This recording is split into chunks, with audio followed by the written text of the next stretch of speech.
found yourself. Yes. It was turned off. Isn't that weird? I don't know. Something's going on with Skype here, for me anyway. Hello, Jamie. Hello. Hi again, Eric. I love you, sweetie pie. He says, hi, Mama. I love you too. I'm going to have you sitting at the table, your picture, during Thanksgiving, as always. So I hope you're around. Absolutely. Okay, we are going to talk about this upcoming holiday now. It's such an important one for so many people because it has a lot to do with gratitude and the importance of it. And so I want you to, if you don't mind, speak about the importance of the Thanksgiving table and what goes on around it. Oh boy. Already? Seriously? So, he's at a lot of good nasty jokes happen around the dining room table. Mm-hmm. That's very important. And burping and farting is a form of compliment to the meal consumed. So that's very important. Everybody remember that. This is going on. He's saying hi to everybody who's watching. He goes, thanks for tuning in. It's like this Thanksgiving is definitely going to be super uber special, seeing what's happening around the world these days. And a lot of us have time to reflect on who has come into the world in our lives, be it human babies or animal babies, and kind of who has transitioned on being human or animal or plant. He throws that in at the last bit. And he says, the Thanksgiving table is, I don't think that's a word. The Thanksgiving table is, he's using it again. I'll say super special because it's kind of what he means. Okay. A little bit beyond the dining room table that you have with your immediate family. Because Thanksgiving gives you an opportunity to invite those who normally don't dine with you. And he says the reason...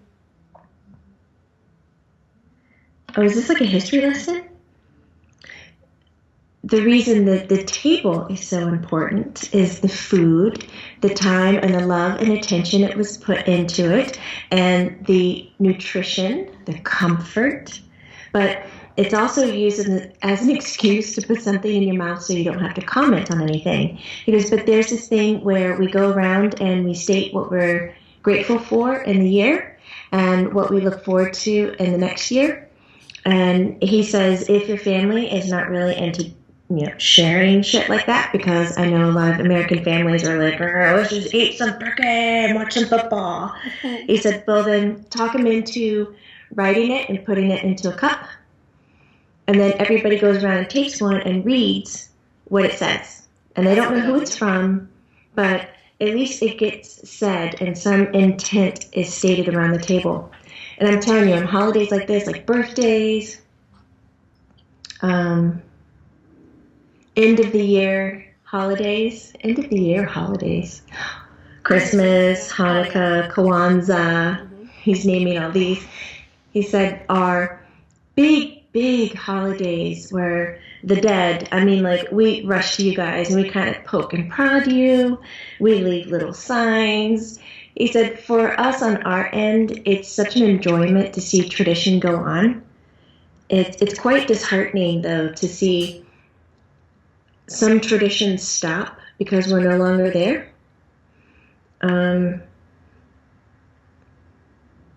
He's rambling. He says it's pretty cool if they, continue it on. Maybe it's not their thing, but there's just something special when there's a repetition. And so we don't like to miss that shit. So we show up. He's like, my mom, she puts the picture on the table. He goes, I don't really get a plate of food or anything like that. He says, but I'm included in the family affair. And he goes, that's all that matters to me. So myself and my family, we got this thing going on. He goes, I hope that you can get something going on with your dead people. Well, sometimes it's hard. These holidays are remembrance of the time that our loved one was sitting at the table. And we grieve for them. And our grief sometimes gets a little worse. Yeah, and when we grieve like that, sometimes we just feel like we don't have much to be grateful for, when we lose someone. So how can you help? What can we say to those grievers? His hand is up, his finger is pointed. If you think you're going to be one of those people who are stuck in that mode, he goes, get your ass up right now. Uh-oh. Yeah, get your ass up right now. And get yourself some paper and a pen. And start writing down all the things that you are going to be grateful for in that Thanksgiving dinner. Do it now, because when you're in the moment and you want to wallow in your grief because your sweetheart's not there, or your son, your daughter, whoever it is, your mom, then you need to honor that you're going to do that shit. You can already feel it coming on, right? Oh, yeah. You know, it's like you think about it and you're like, no, I'm not going to do that. But then when the time gets there, you're like, oh, I've thought about this so many times and I didn't expect to cry, but now you have to disappear. And you totally missed the fucking dinner because you're processing your grief as this is going on. Whatever you decide to do is exactly what you need to do. But if you think you're going to end up in that boat in advance, go ahead and write down these things that you're grateful for and go ahead and give them to your family. Give them to the people who you invited around your table or who invited you around their table. So this way, when you are in the moment of trying to understand maybe what your new tradition is or what the new shape of your family looks like, they will know where you're coming from, what you were grateful for. Because a lot of people feel like if they can't bring something positive to a holiday, that they're the shithole, that they're the asshole, that they're in the wrong, that they're bringing everybody down. Get over it. You're not bringing anybody down. You can't make anybody depressed. You can't make anybody grieve with your ass. You can't do it. They're going to respond to you the way that they need to. And most likely they're going to be like, do what you need to do. We're here for you. So if you feel like you need to bring this balance, this kind of positive and this kind of grief, because you might feel it come on, write the letters, write the notes in advance and be able to get them out and watch how it changes the situation. Because then they might know how to engage with you a little bit more and say, I got your note. What you said about me or what you said about how your next year is going to be, I really love that. I resonate with that. So why did you come up with that? And you have something to talk about that's not based on the one that just transitioned. That was actually, I like that idea. That's nice. It's a good one. So the note, you're acting like it's to somebody, is it? To somebody?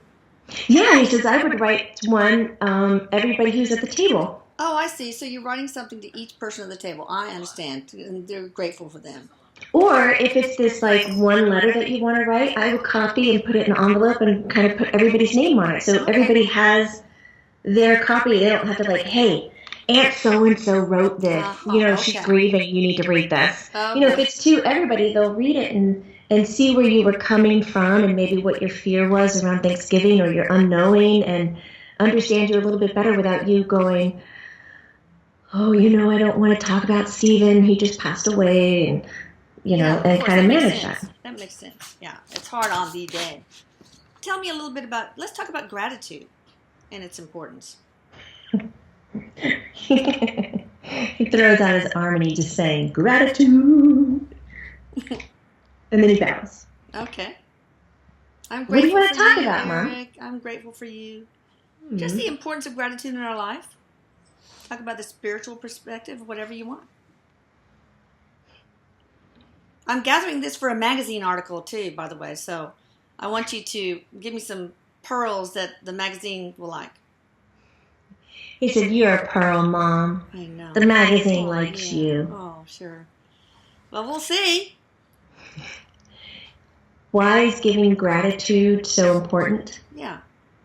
So, again, I don't want anybody who's listening or reading to fall into the gratitude is good, gratitude is important, gratitude is needed, right? Because I'm trying to get you out of the fucking mindset of being human and deciding that one thing is needed and the other is not. Mm-hmm. Everything is needed, everything is. So gratitude, the importance of it, what it adds to the recipe of life, is that it shows that you acknowledge the connection of what you have or what you had to whomever it is or whatever it is. Because we can show gratitude to a person, we can show gratitude towards an item, and we can show gratitude towards a situation. Sure. So it's not just to living beings. It's also showing the energetic value, like your soul, energetic value of your body, that you are holding this life that you're living in a sacred space.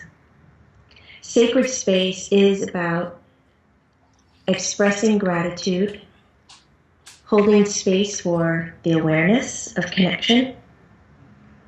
And for those of you who don't really dig all the spiritual fucking language,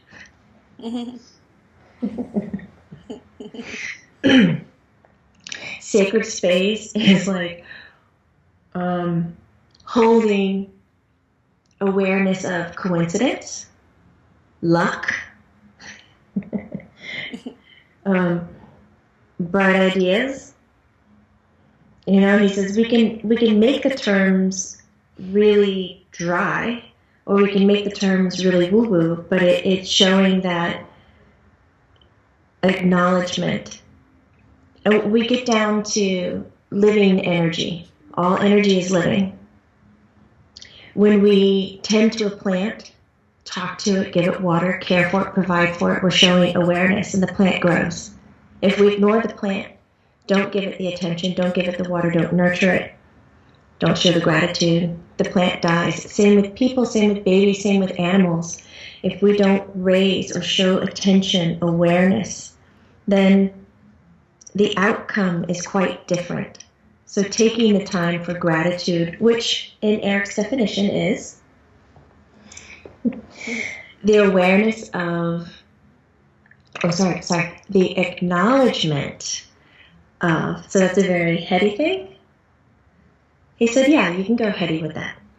An acknowledgement of the connection to you and whom, what, or situation is providing you feedback.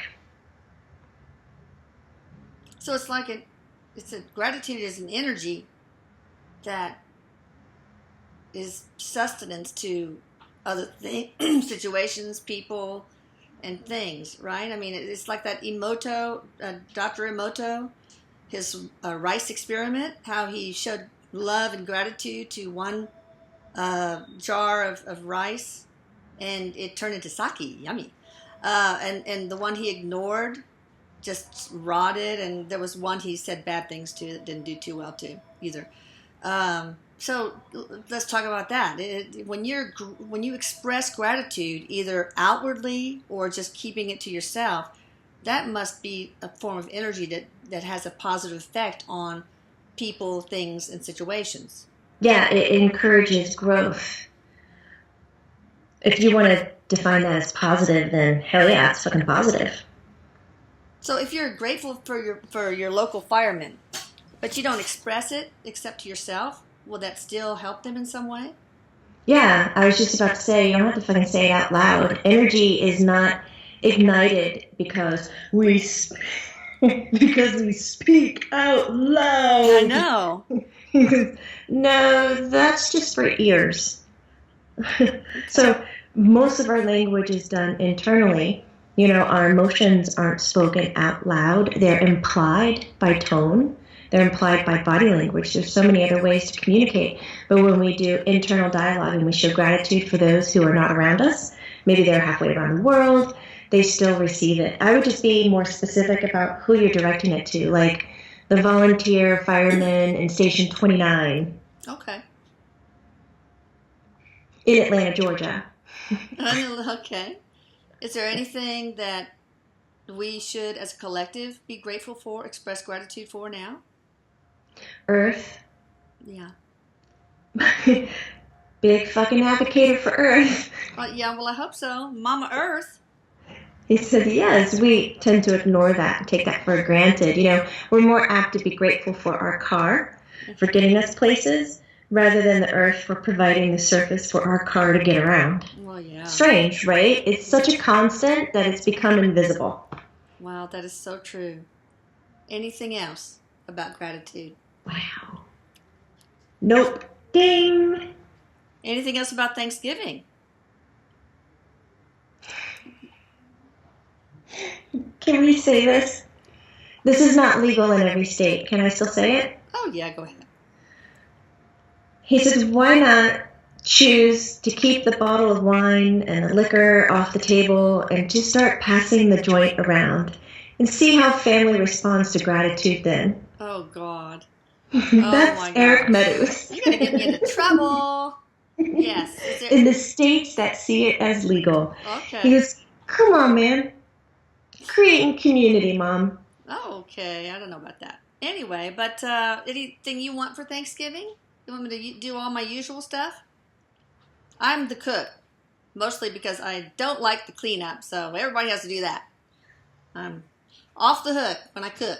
Ooh, that's a rhyme. Cool. He says, you cook you cook for days almost. Pretty much. A few days. That's insane. It's fun, though. He's ordering all the usuals, and he's mentioning a chocolate dessert. Okay.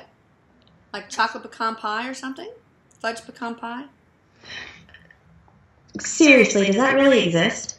Yeah, sure. I'm going to look that up. But the my fudge... grandmother made a great one. Oof, dang. The fudge pecan one is a yes. When you said chocolate, it kind of fell flat, but it had a fudge thing on it. Okay. I'm going to look that up. Oh, so good. Okay, well, thank you for this, Erik. He said, I love you. I love everybody out there. Happy Thanksgiving. He said, show me some gratitude. Yeah, everybody show Erik some gratitude. He gives so much to us in our lives. He goes, if you show me some gratitude, I'll swing by and fart across your table and give you the sign that I'm there. Oh, no. That's just... He will, too. You know he can split himself infinitely, guys. If you've read his book, My Life After Death, you'll see how he does that. Oh, you'll read how he does that. So everybody pick up a copy of his book. It's a 5-star rating on Amazon. The reviews are amazing. People are saying it's not only the best book of spirituality they've read, but actually the best book, period, that they've read. So you're missing out if you don't get a copy. You will be really sad when you turn the last page and it's ended.